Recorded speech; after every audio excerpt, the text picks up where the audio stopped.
ఓం సాయిరామ్ శ్రీమాత్రే నమ. అమ్మ బిడ్డలందరికీ నమస్కారం అండి.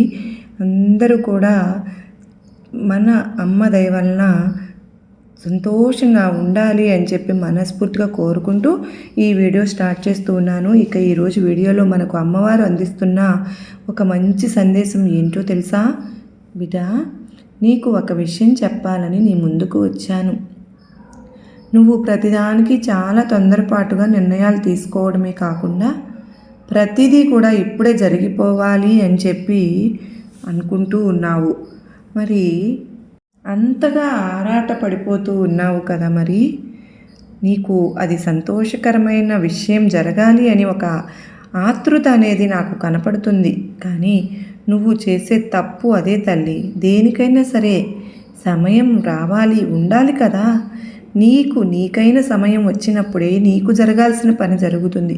నీ సమయం ఇప్పుడు కాదు అన్నప్పుడు నీకెన్ని వ్యతిరేకంగా జరుగుతాయి.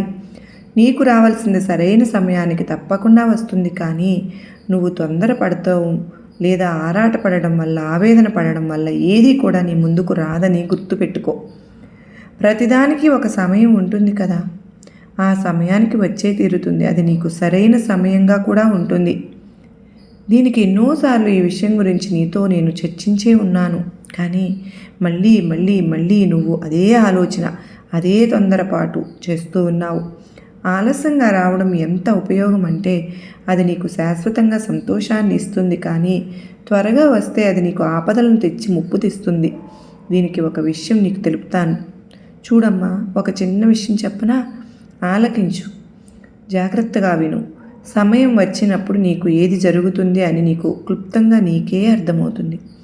ఒకసారి ఒక సాధువు తన శిష్యులతో ఒక గ్రామంలో ఒక దగ్గర బస చేసి అక్కడ ప్రజల సమస్యలను తెలుసుకుంటూ పరిష్కారాల మార్గాలు అనేవి చెబుతూ ఉంటారన్నమాట.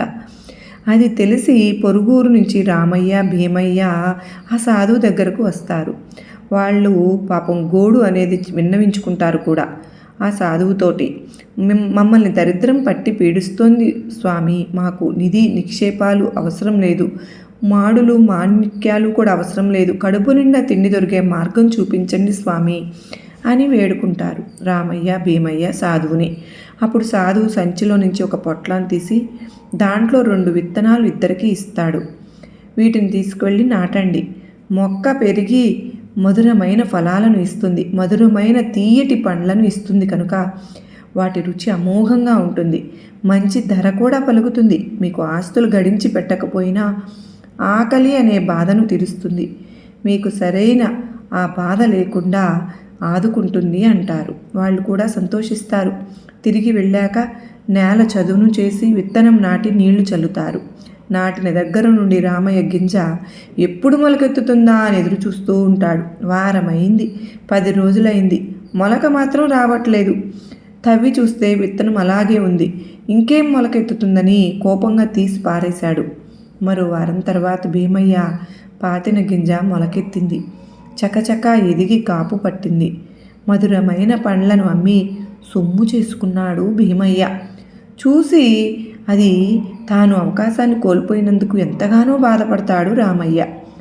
గుడ్డు నుంచి కోడిపిల్ల రావడానికి 21 రోజులు పడుతుంది కదా. గర్భంలో శిశువు భూమి మీదకి రావడానికి 9 నెలలు పడుతుంది.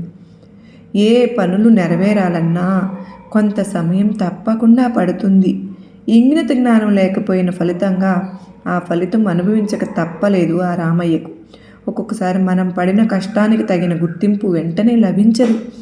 అటువంటి అప్పుడు కృంగిపోవడమో, నిగ్రహాన్ని కోల్పోవడమో, బాధపడడమో చేయకూడదు. బాధపడకుండా దాన్ని ఎలా ఎదుర్కోవాలి, ఎలా చేయాలి అని ఆలోచించాలి. ఇప్పుడు ఈ కథలో భీమయ్య తన చెట్టు కాసిన పండ్లను చక్కగా అమ్ముకుంటున్నాడు, తింటున్నాడు కూడా. ఆకలి అన్నప్పుడు ఆకలి తీరుతుంది, డబ్బులు కూడా వస్తూ ఉన్నాయి. ఎంతో సంతోషంగా ఉన్నాడు భీమయ్య. కానీ రామయ్య మాత్రం విత్తనాలను తీసి తవ్వి పారేశాడు. ఇక ఊరికి అన్నిసార్లు తీసేస్తే మొలకెత్తాల్సిన గింజలు ఎలా మొలకెత్తుతుంది చెప్పు? ఎత్తదు కదా. కానీ అతను చాలా నష్టపోయాడు, ఎంతగానో బాధపడ్డాడు. కానీ తిరిగి జరిగిన నష్టాన్ని పూడ్చలేరు కదా. కనుక ఇదేది కూడా తొందరగా రావాలంటే రాదమ్మా. కనుక తొందరపడి వచ్చిన అవకాశాన్ని చేజేతులారా దుర్వినియోగం చేసుకున్నాడు కదా రామయ్య. బిడ్డ, ఈ కథలో లాగానే రామయ్య లాంటి తప్పు నువ్వు ఎప్పుడూ చేయనే వద్దు. నీకు ఏదైతే రావాలి అని నువ్వు కోరుకుంటున్నావో అది తప్పకుండా వచ్చే తీరుతుంది. కానీ కాస్త ఓపిక పట్టావు అంటే అందమైన మధుర ఫలాలు ఎలా అయితే భీమయ్య అందుకుంటున్నాడో నీకు కూడా సంతోషకరమైన జీవితం అందుతుంది. నీ కోరిక నెరవేరుతుంది. అలా కాకుండా తొందరపాటు నిర్ణయాల వల్ల జీవితాలని నష్టపోవాల్సి ఉంటుంది.